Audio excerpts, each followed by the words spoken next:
This edition of MacVoices is brought to you by Smile, the makers of the brand new PDF Pen 6, PDF Pen Pro 6, and PDF Pen for iPad and PDF Pen for iPhone. Find out more about all the flavors of PDF Pen at smilesoftware.com.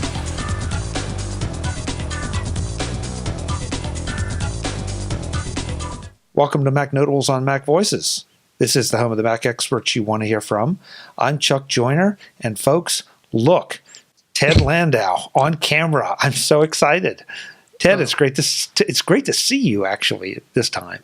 Well, here I am, yes, giving the video a try after all these months of talking about it. Yeah, I'm glad. So far, it hasn't been too painful, has it? No, but we're not done yet. Spoken like the optimist I know you are. So could be like the frog in the boiling water. You know, it's not painful yet, but it's getting there. Lobster? Yeah, frog, lobster, whatever suits your fancy. So, Ted, I'm coming to San Francisco for WWDC. Am I going to have to pay $610,000 to have coffee with you? Yes, actually, you will. Well, okay. But I know you can afford it, so I'm not too worried. You've been talking to the wrong people, my friend. Okay.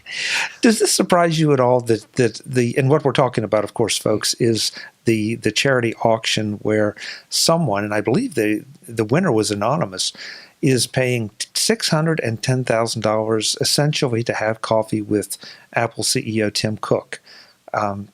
And that's pretty much it. They originally valued this at $50,000. They were hoping to raise $610,000. That's a lot of pressure on Tim Cook to really be a great lunch guest, but I would not want it. But yeah, nothing surprising when it comes to that. There are people who have more money than they know what to do with, and this is what they do with it. That's all I can assume. I have to admit, I was a little taken aback by $610,000 for essentially half an hour of Tim Cook's time. I know there were some software companies that had been in there bidding for it. There were some other people. I think I saw at least one with a political agenda. And it really intrigues me, I guess, with the talk of should Tim be at the helm of Apple, which I happen not to agree with. I think he's exactly the person to be there right now.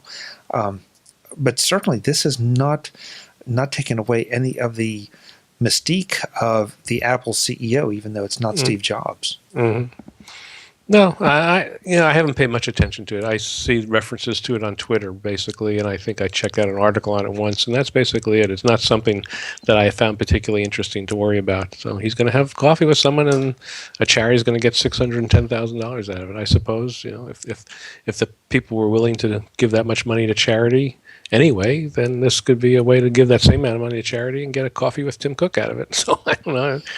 I have no idea until I know who did it and how much money they have and why they're doing it. It's hard to ascribe much meaning to it. Right. So maybe we can put up coffee with Ted Landau and see what we can do. Yeah, well, we'll start the bidding at $1.95. I think we can do better than that. I'm not sure, but I think so. Okay. Oh man. Whoa. Oh, hello. Okay. That sounded important. I have a new Skype message, it says. Oh. I didn't send it. Okay. So, Ted, in the pre-show, we were talking about the fact that you have an article coming up as we record this, maybe out by the time we actually see it, that you are, I guess, advocating the benefits of Apple TV, multiple Apple TVs, in fact. Yeah. What happened is this. I had an Apple TV. We're talking about the second generation black units. I had the older Type 2, but let's not even go there.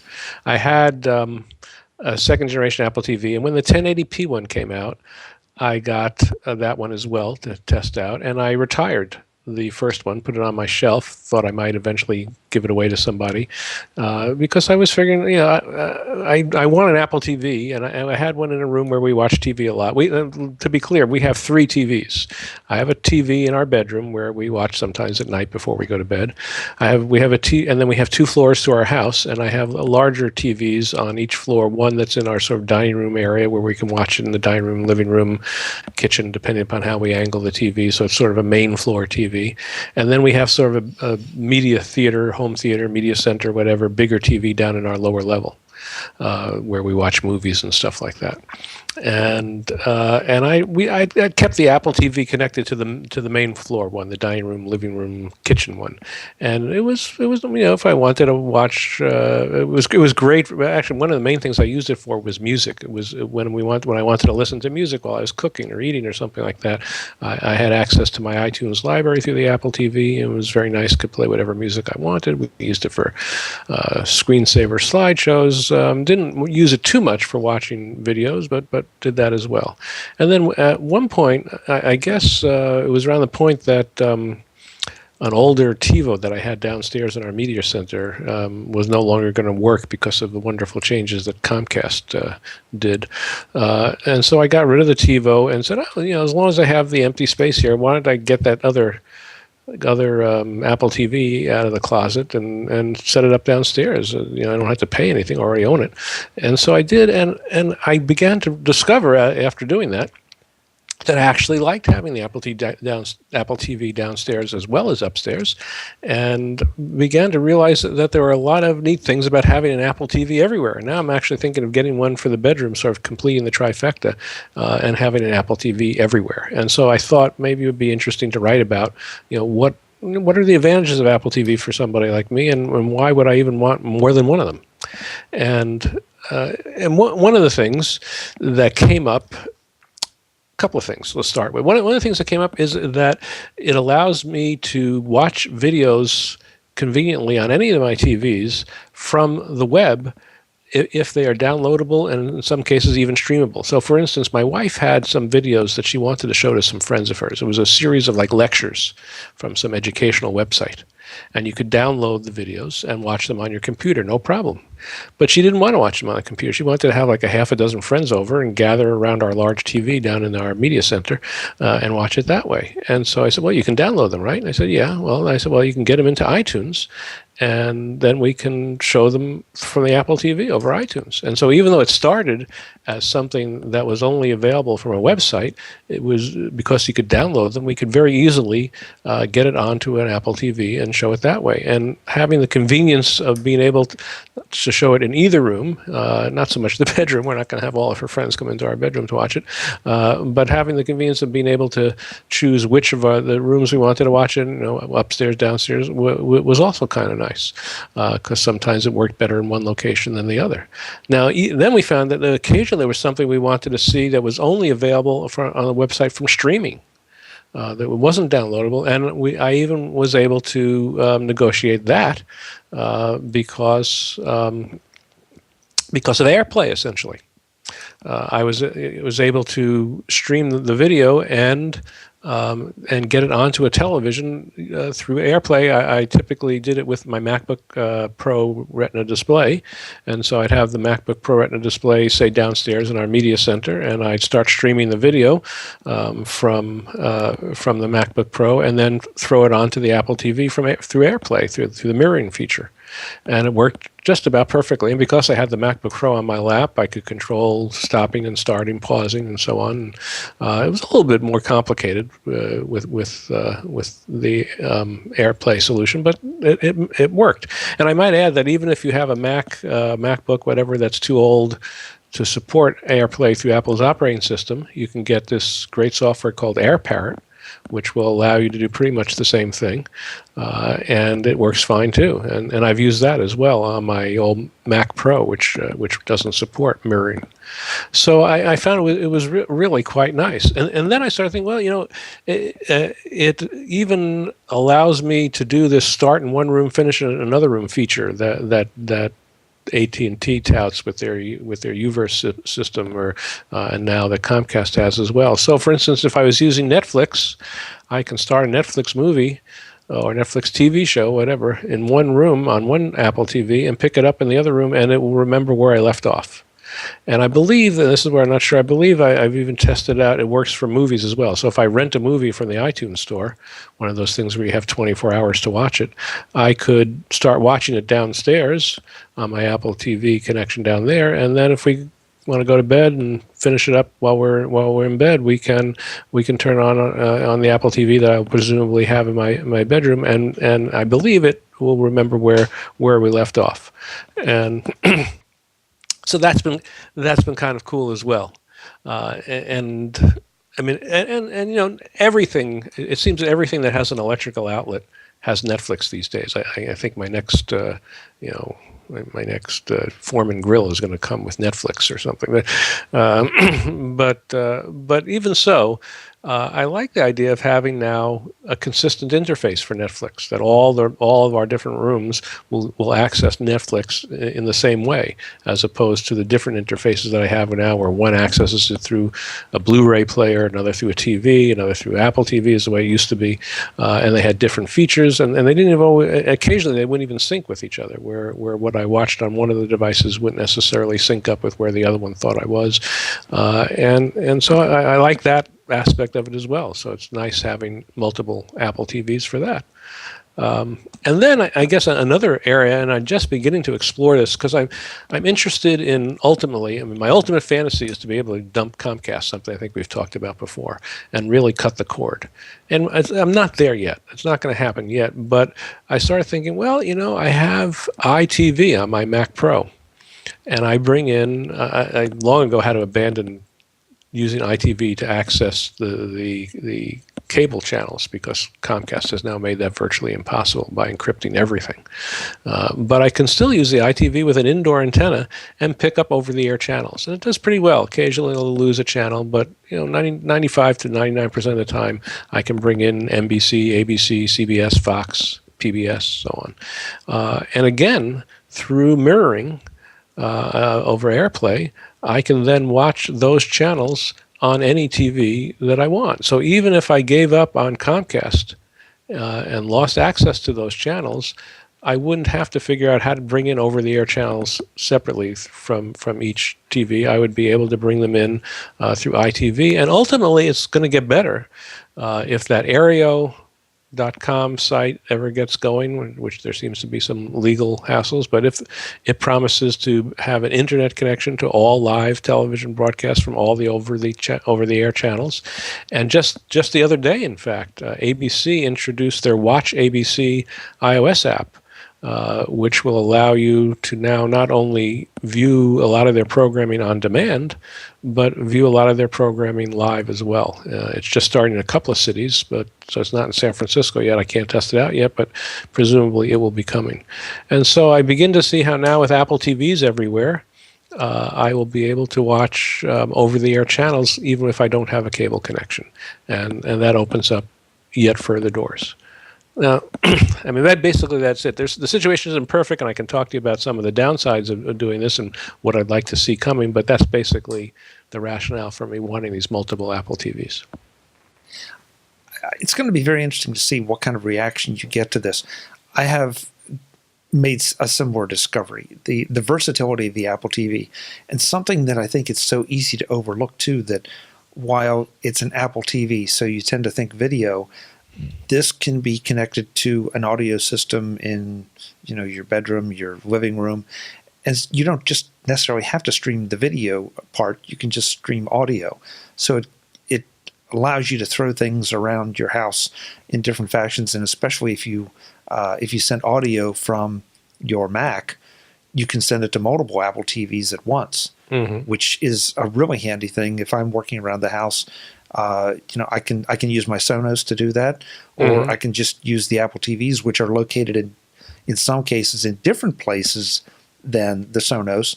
So I now have two different distribution channels, if you will, and that's really nice. That way I can start listening to a podcast or an audiobook one place and then make sure it's everywhere in the house.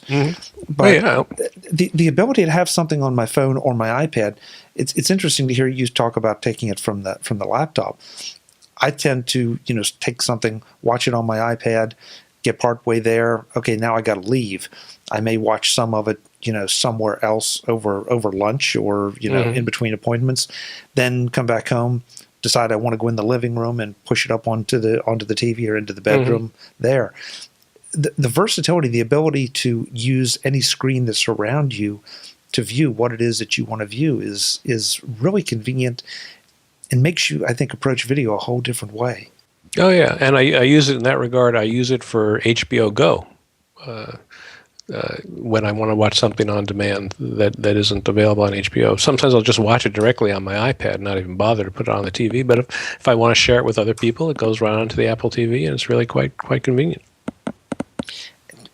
And the price point, Ted, I mean, $99 retails, I think you can usually find them for just a little less, not much, but a little, is so convenient that you can almost scatter them around like candy anywhere you have a TV.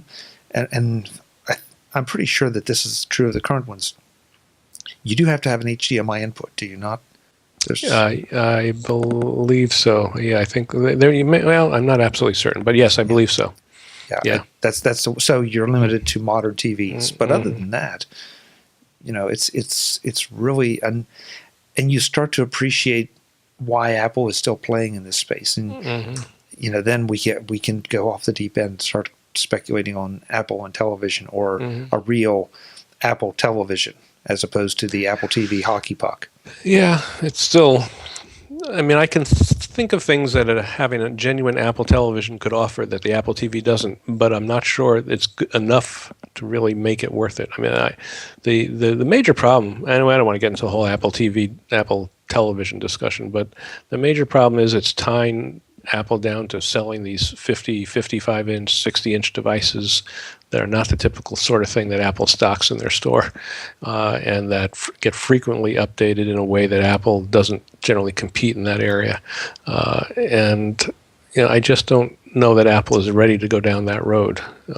But I could certainly think of ways in which having an Apple television would be wonderful.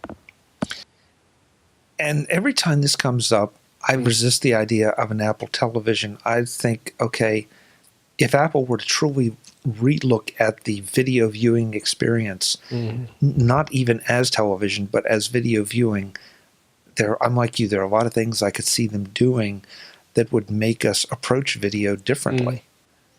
It's just a very big commitment for them. You could say, well, Samsung makes televisions and competes with Apple on phones. So why can't Apple go in the other direction?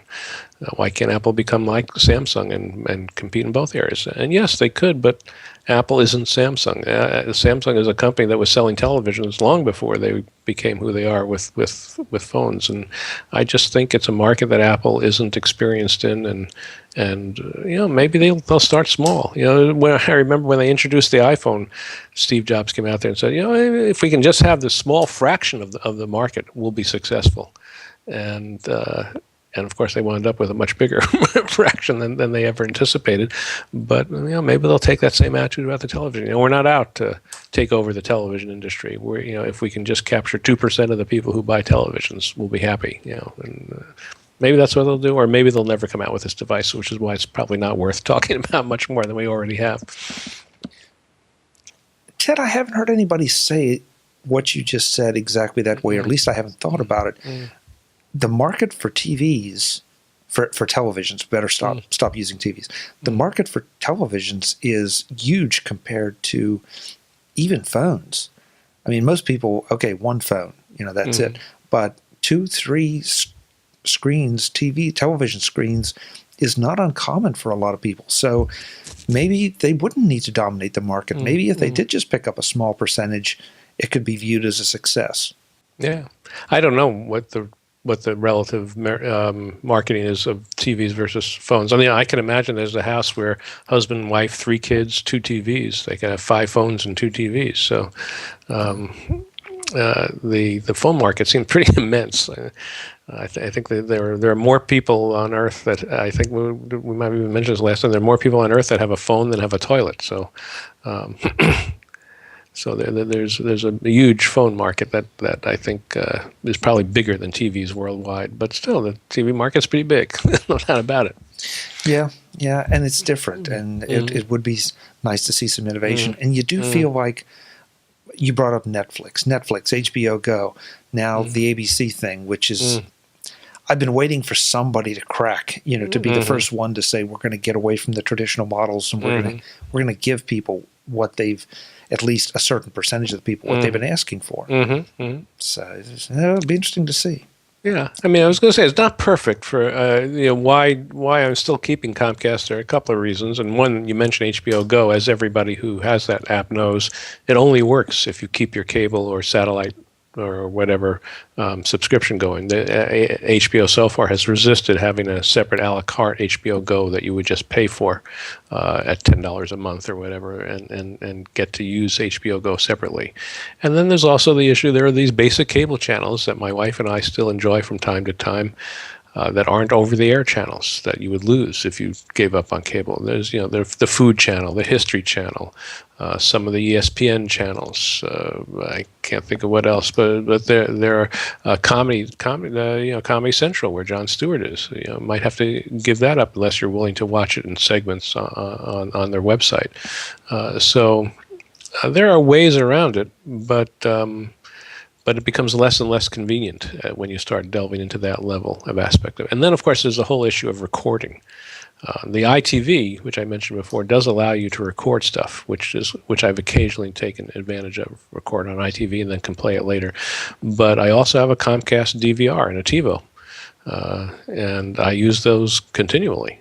Most of my television watching these days is time shifted from DVRs. There isn't one television series that I watch live, because I don't want to have to deal with the commercials. And so having to go all in with an Apple TV without any sort of DVR access would be a big sacrifice. And that's probably the single biggest thing that keeps me from totally cutting the cord.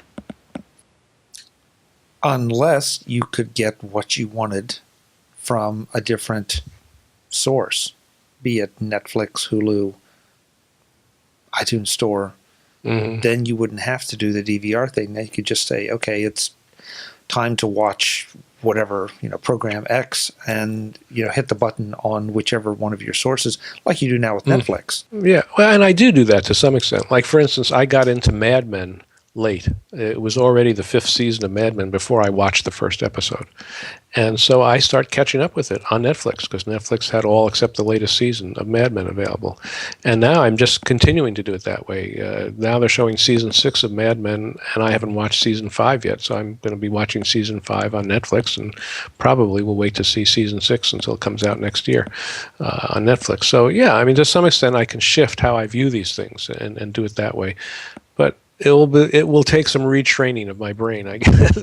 There's still a part of me that really likes the convenience of just saying, I want a season pass for whatever Revolution, and then I just know that it's going to record every episode of Revolution, and then I can just go to my DVR and access it without any hassle whatsoever. Don't have to worry about streaming, don't have to worry about limited commercials that I'm forced to watch, don't have to worry about whether I have an internet connection that's working or not. Just and I can just see all the shows in one place. I don't have to go to 6 different websites for each different network or anything like that. There's just everything that I want to watch in one place as I want to watch it. So there is that convenience, and I would lose that without a DVR.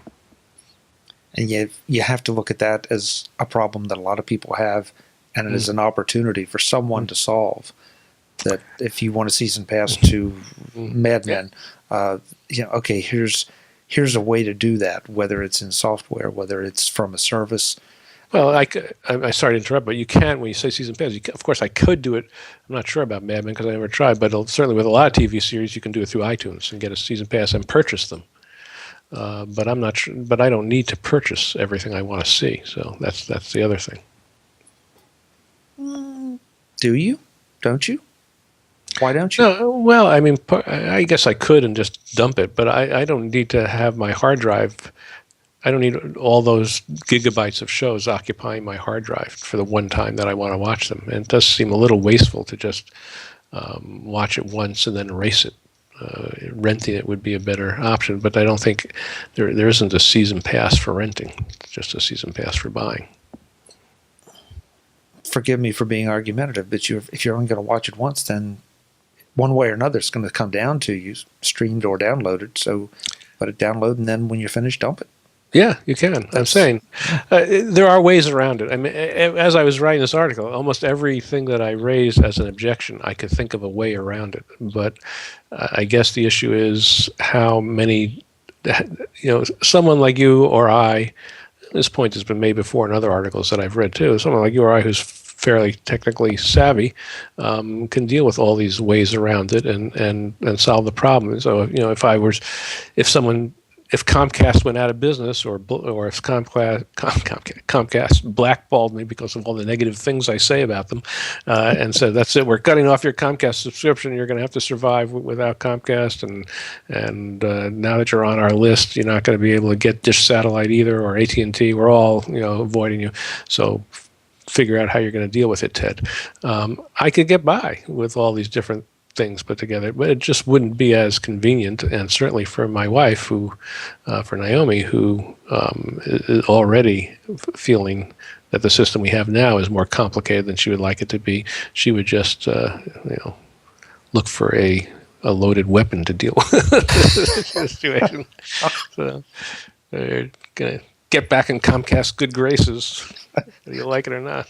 Loaded weapon to deal with you, I think you mean. Yes. She would threaten me to make amends with Comcast so we could get it back. It just, as the more we talk about it, the more I think we realize just how much farther there is to go in this particular environment. You would have thought that all these problems would have been solved, and you think back to the days of broadcast TV or simple cable, when you had one or two choices of tiers and that was it. And then everything exploded. The internet came along. Now we have almost too many choices that get confusing.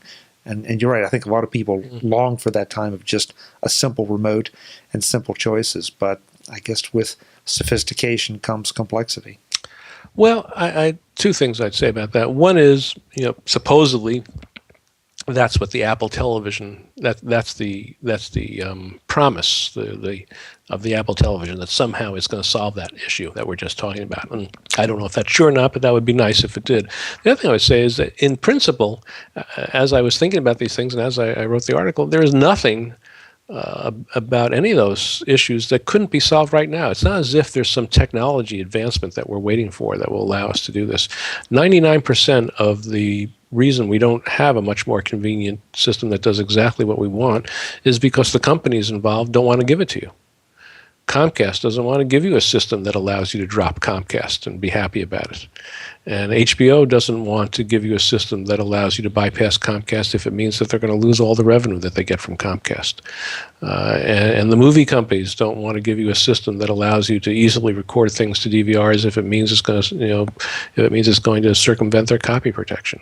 And so at every step of the way, there are companies who have their own interests that say, this would be really great for the consumer, but we don't want to do it because it isn't great for us. And I think that's the biggest problem of all. And now, a word from Smile, the makers of the brand new PDF Pen 6 and PDF Pen Pro 6, the best utility for working with PDF documents. As good as PDF Pen and PDF Pen Pro were, PDF Pen 6 and PDF Pen Pro 6 are better. And now, both are even better with the recent update to version 6.0.2.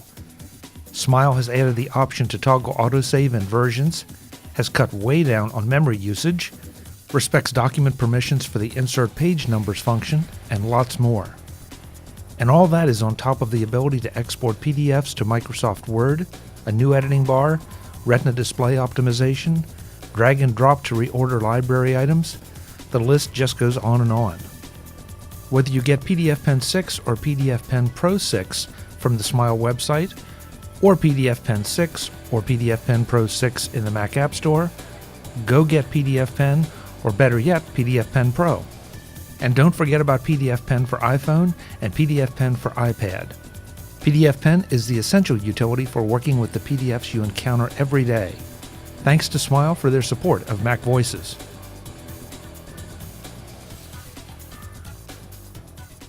I don't disagree. But it's funny how sooner or later the consumer usually seems to win. It may take a while, but something happens. Yeah, usually what happens is somebody, like the Aereo thing, where somebody is willing to push the envelope to give the consumer an edge because they can make money by giving the consumer an edge because nobody else is. And then if it becomes successful, then everybody is forced to move the line down the field a bit. And that's what happens, yeah. And interestingly, I didn't get to read all the details, but apparently Senator John McCain has introduced a bill to prevent or prohibit or minimize the bundling of channels by the cable companies. I think it was phrased the unpopular channels or the less popular channels with the more popular ones. So it'll be interesting to see how that happens. But there was something about an area provision in there. I don't know if it was, if you do this, we'll protect you from that, or if you don't do this, then we'll beat you over the head with area. But we'll see. Well, we'll see what happens. Yeah. Okay, so let's shift from television completely to another direction, or maybe not, depending on what you think.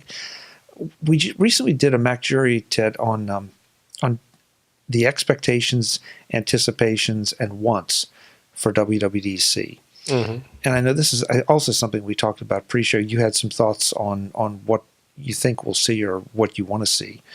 And I'm kind of anxious to see what you say, because you come at it from just a different angle. Part consumer, part technologist, part troubleshooter, part geek.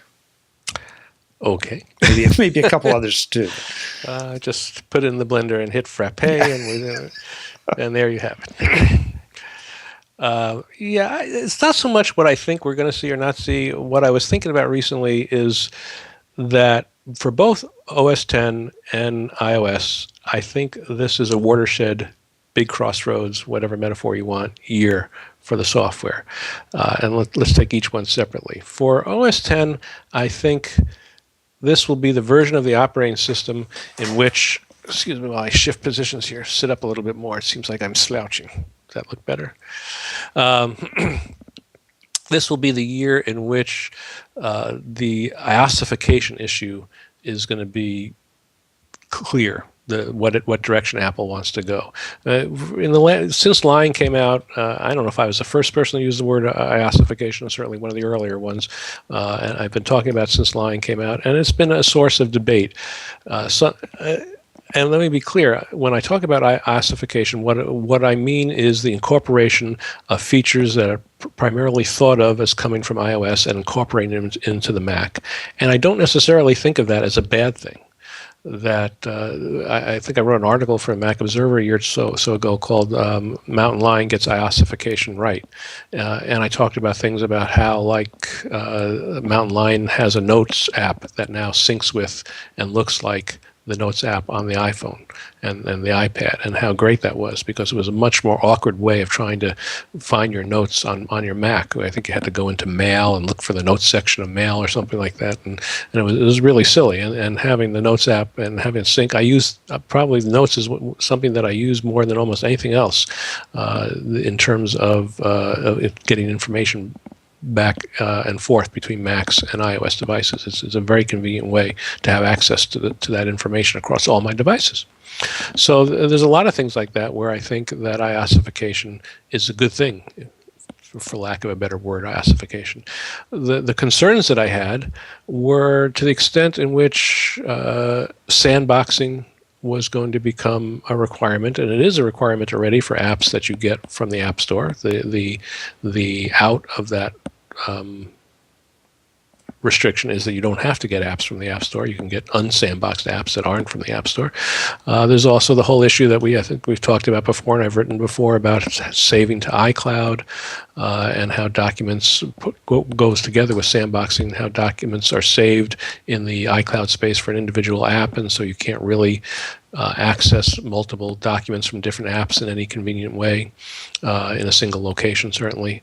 There's the issue of, is Apple, which I think there was an article in Macworld today, actually, is Apple moving in the direction of trying to get rid of the Finder and getting away from a where is my document sort of approach and find it in the Finder, and just saying your documents are going to be automatically found for you by the application when you launch the application, more the way they are with an iPhone and an iPad, where you don't worry about where on your iPad a document is stored. It's just not an issue.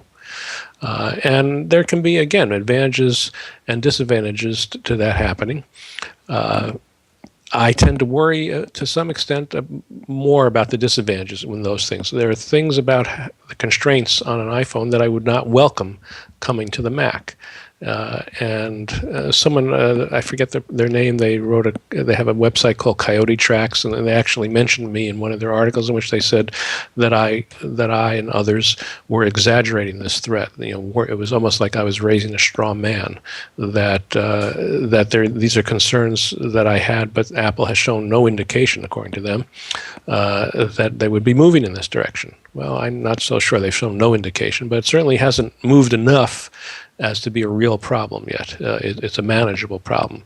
And I guess the question is, are these negative things? And before I get to the question, I mean, another example, I was just reading an article on Tippets the other day about this new app called CloudMate, which lets you view your iCloud, tries to get around some of these limitations, and lets you view your iCloud content almost as if it was a giant Dropbox folder. And just recently, they came out with an iOS app that allows you to do that. And so one of the points that the article made is, well, how can that be? Because the way it works on a Mac is it accesses this mobile documents folder that's in your library folder where all your iCloud documents are stored. But on an iOS device, the documents are not stored in a central location like they are on a Mac. The documents are stored within each separate app. Well, it turns out the way that the iOS app works is it gets the information from the Mac app because it's sharing essentially the same iCloud information. And so what it does is it checks in with what the app on your Mac is saying exists, and then throws that up on the iPhone, which of course means that the iOS app is useless unless you also have the Mac app. It can't work as an independent app. And I said, okay, it's kind of a neat trick. But then, of course, I start thinking, well, that works as long as Apple maintains the Mac the way it is now. If it actually shifts more in a direction of having documents stored on the Mac the way that it is now on iOS, then that trick won't work anymore, and CloudMate will become essentially useless. And there are many other examples that I could give of things that would be negatively impacted if Apple moved more in the direction of making the Mac like iOS. And so it's a legitimate point, though. Has Apple pushed this metaphor on the Mac as far as they're going to go? Is it really true, as some of the people are saying, that Apple has shown no indication that it's really going to restrict things further? Or are some of these concerns that I'm expressing, which admittedly are concerns, I'm not sure it's going to happen, they're just concerned, are some of these concerns real? Is Apple really going to do something like that? Well, I think iOS 10.9 is going to provide the answers. I think Apple has gone about as far as it can go in the direction of iOSification of the Mac without some of these negative issues becoming real. And I think if they're going to push farther in that direction, we'll see it in 10.9. And if we don't see it in 10.9, then I think there's a good chance we probably won't see it for a long time, if ever, to come. So I think OS 10.9 is going to be a real, again, I don't know what metaphor is the best one to use, a real bellwether, weather signal, whatever, a real indicator of where Apple is going to be going with this trend. Is it willing to push it to the point where people like me are going to be annoyed with the restrictions? Is it that ultimately going to be a good thing? Will they get away with it? Will enough people like it that it won't matter what I think? Or will they not even try to push it in that direction? Ted, do you think that Scott Forstall's absence and Johnny Ive's rise to power, or farther rise to power, or whatever, is going to be reflected in some of these decisions? Well, of course, everybody talks about how the skeuomorphic, my least favorite word of the year, how the skeuomorphic design that Scott Forstall favored, where things look like the physical equivalent of what they were, is going to disappear in iOS 7 because Johnny Ive isn't going to like it. Now, of course, we're getting away from the Mac and talking more about iOS. But how much that will affect the things that we're talking about on the Mac, I'm not sure. I'm not sure that Johnny Ive is that much. It sounds, from what I hear, and of course I know nothing about what's going on inside Apple that they don't want me to know, which is pretty much everything. that sounds like John is more involved in iOS than he is in the Mac end of things right now. He's only one person. He can't be everywhere at once, and it sounds like he's devoting more of his attention to iOS than to the Mac. So I don't expect to see a lot of his influence on the next version of OS X, but I could be wrong. Well, I guess I bring it up because if we're talking about the migration of features and capabilities and all from one to the other, and you notice I didn't say which direction it was going. I have to wonder if some of the things that we've heard and some of the things we know that Forstall kind of pushed in the Mac OS would be affected by some of those philosophies that seem to be prevalent in iOS, and not just the iOSification of the Mac, but just the general design and sensibilities and the skeuomorphism as you referenced. I think it's possible. I think, and I think it's also possible that you raise the issue. Well, let me put two things. I think Jonathan, I would trust his judgment on these things more than I did Scott Forstall. I think he tends to believe in going in a direction that I'm more amenable to. I could be wrong, but that's just my gut reaction. And so I feel more comfortable with having him be in charge of the decision making in that regard. And so maybe we will see some things being different and more to my liking than we might have otherwise. I also think it's possible that things can go both ways. We talk about the iOSification of OS X, but there can be more Mac features going to the iOS. And it's something that I've suggested before, that maybe Apple is getting to the point where it's willing to open up iOS a little bit. I don't think they have any self-interest in really making the iPhone as open as Android is, say, for example. And certainly Android isn't completely open either, so let's be clear about that. But I think they might say, the iPhone was so new, and we wanted to keep it as simple and no ability to screw it up sort of operating system as possible, and we were willing to sacrifice certain concessions that power users might have liked in order to accomplish that. Now I think with everybody as familiar with how these phones work as they are with running water just about, because so many people have used them for so many years now, nearly constantly, that I think Apple might say, well, we can afford to take some risks now. We can afford to open this up a little bit, provide a bit more power user features, a bit more customization, a bit more openness perhaps than we have in the past. I'm not sure they will. Again, I have no insight into what Apple might be thinking, but I think that's a possible direction. And I will say in that regard, that gets to what I think is the watershed for iOS this year, and that is, Samsung has made a big campaign that the next big thing is here already, and people say, well, what is Apple's next big thing going to be? What new product are they going to come up with? And I think that they could come up with a next big thing that isn't a new hardware product, but they could substantially reinvent the iPhone, and it could be a next big thing all by itself without having to be a new hardware product. And I think about how really Apple has been extremely conservative with the iterations of iOS. That, for example, the lock screen. If you looked at the lock screen on an iPhone 5 running iOS 6, you couldn't tell easily that it's much different from one that was running iOS 4, really. In fact, I could probably go back all the way to the original iPhone, and the lock screen still looks pretty much the same way today as it did back then. And the home screens and the home screen icons and the arrangement of the home screens looks pretty much the same. And the virtual keyboard is pretty much unchanged with some minor differences over the years. And so there's a lot of how the iPhone works that has remained fundamentally the same almost since the beginning. I think when an operating system like iOS 6 comes out, Apple will have a web page that says there are 200 new features, and some of them fairly noticeable, like the notification center and so on. But a lot of them you really have to dig for, and a person could conceivably start working with a new iPhone with a new operating system and go a considerable length of time before they trip over anything that's new.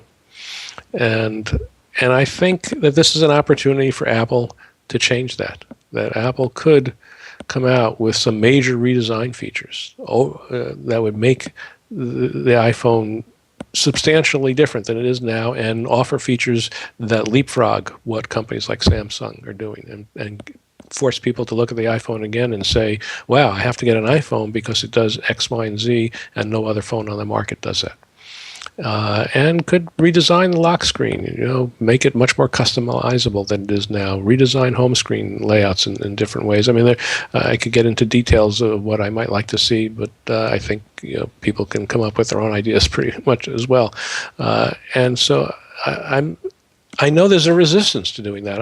If I were Apple, I'd be resistant too. But you don't want, if it ain't broke, don't fix it. You certainly don't want to introduce something new just for its own sake. You don't want to introduce tail fins just because they're different from last year's model of car that didn't have tail fins. You don't want to introduce something that's half baked, that isn't reliable, that sounds really cool until you try to use it, and then it only works 50% of the time. So there are a lot of ways in which introducing radical new features could screw things up, and I understand a reluctance to want to do it. But I think if Apple is going to ever want to make some radical changes to the iPhone, this would be an ideal time to do it. And so once again, I think this is a sort of watershed operating system that's going to tell us, is Apple in the business of making big changes, or are they only going to make incremental changes to the iPhone? And it's a tough balancing act. So many of us want some radical changes. We want some new things, certain new features. And then there's I think there's the average user who would maybe be intimidated by radical new features. If suddenly the lock screen they've known all this time changes in some really significant, intrusive way. I mean, if you were to be able to put information up on the lock screen, that to me would not be intrusive as long as you still have the slide to unlock. But if you suddenly had to swipe, lengthwise instead of widthwise, then I mean that sounds like a little thing, and that's not the best example in the world. But I think Apple plays this game very carefully, given their trend toward working with a more average, less techie consumer. There's the phrase I'm looking for. Less techie consumer. You and I wanted to sing and dance and do all kind of great things. Most people want it to be approachable, and they want to take things at their own pace. Well, two things I'd say to that. One is I certainly would welcome changes to the lock screen that don't radically alter the way it would work for a non-techie user. I mean, it'd be nice. Well, it shows you the time and the date when you turn on the iPhone, even before you unlock it. Why can't it show you the weather? Why can't it show me what Apple stock is today? Why can't I have a selection of options, at least for a portion of the screen, that show me what I'm interested in seeing even before I bother to unlock the iPhone? Why can't those be an option? If a non-techie user doesn't want to do it that way, they just, out of the box, the iPhone works the way it does now. But there's a setting that allows you to change these things if you want. I don't see where that would necessarily be a big problem. And I'm again, that's discussing the lock screen is probably a waste of everybody's time. But no, I agree with you. And I hope that some of these things come to pass. I think it would quell a lot of the smoke and fire that's been going on around Apple and what they aren't doing right now, or the perception that they aren't doing anything.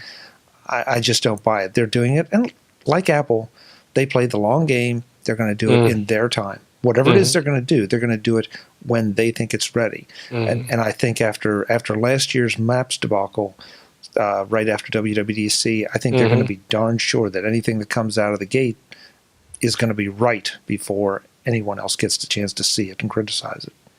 Oh, I agree, and I tried to raise that issue before. They don't want to come out with something that's half-baked just because it's an exciting new feature. And for whatever reason, I think Apple, maybe because they're the big kid on the block right now, but Apple gets hit much harder for those sort of things than another company would. I mean, if BlackBerry came out with a version of Maps that didn't work all that well, I don't think you'd be reading hundreds of stories about how BlackBerry screwed up Maps. But if Apple does the least thing that causes a problem, BlackBerry's calling me right now, I think. I think Apple tends to get hit harder for those things, and so that's the way it goes. I don't feel sorry for them. That's the position they're in, and it's an enviable position to be in some ways, because it means you're number one. You're the big pinata that people are throwing things at. But it does mean that they have to be more careful than some of these other companies. They can't afford to take the risk and screw it up in a way that another company might be able to do.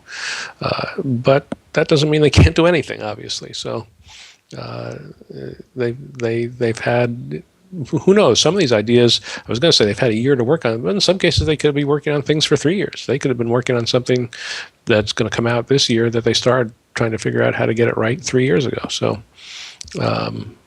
I just hope that there are some spectacular features that are beyond refining something to work a little bit better than it did before.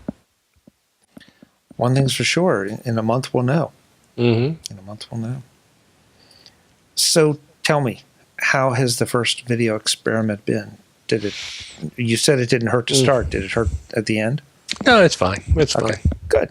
Good. Well, it's good to see you. I've had a lot of feedback on taking everything video, but you can still listen to the audio, if that's it. But I think video adds a different dimension and, does some interesting things. I mean, obviously there's a lot of people on television doing news and broadcasts, and so this is in that ballpark. For me, I mean, as long as you're asking, I don't know how much people listening to this really care, but there are a number of things I liked about not being on video. It meant, for one thing, it meant I didn't have to worry about my appearance. People may be looking at this now and saying, it doesn't look like you're worried about your appearance anyway.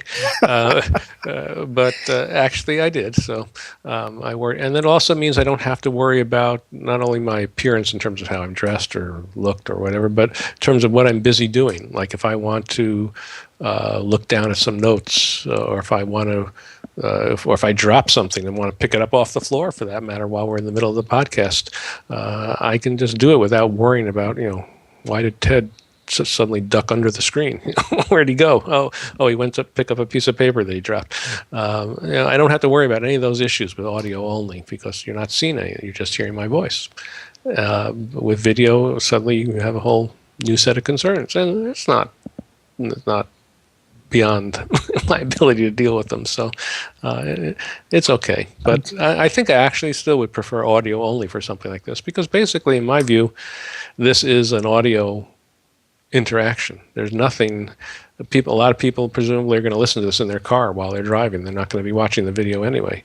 And there's nothing that I'm particularly doing while I'm talking to you that I consider that enhances what I'm saying. So I view this as an audio phenomenon, basically. But if people like the video and they enjoy seeing me actually say what I'm saying, so be it. I can go with that. Well, they get to see a smile. They get the facial expressions. They get those visual cues that you miss with audio.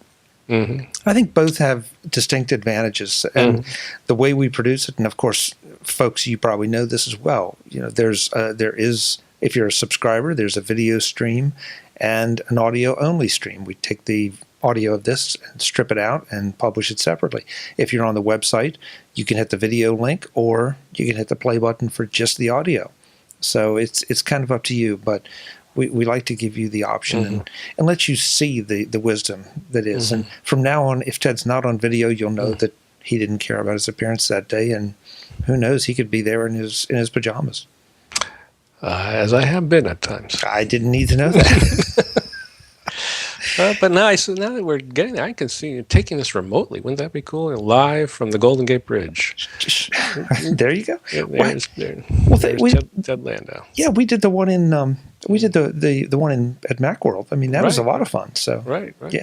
Yeah. So this could be, where in the world is Ted Landau? Maybe not. No, I don't think so. Ted, thanks, and seriously, it's great to see you. Thanks for at least taking a shot at this, and as always, for the discussion. It's been interesting. Yeah, I enjoy it every time. We'll look forward to it next time. Definitely. Folks, we'll look forward to seeing you or hearing from you. Please drop me an email at chuck@macvoices.com. let me know if you like seeing Ted or if you rather not. I would rather not. Let's go back to straight audio. Yeah. It's working better. Yeah, that came out really wrong. That's right. But yeah, let us hear from you. We'd like to know if what you think about any of the issues that we talked about, Apple TVs, Mac OS, where it should go, what you'd like to see. Email, comments, any way you want to reach us. Until the next time, I'm Chuck Joyner. Mac Notables is the home of the Mac experts you want to hear from. Thanks for listening, and thanks for watching. Visit MacVoices.com for links, show notes, to subscribe, to connect with Chuck on Twitter, app.net, Google+, Facebook, and for more Apple, Mac, and tech-related shows, including Mac Voices, Mac Notables, the Mac Jury, and the Mac Voices Briefing. Advertising handled by Backbeat Media at backbeatmedia.com.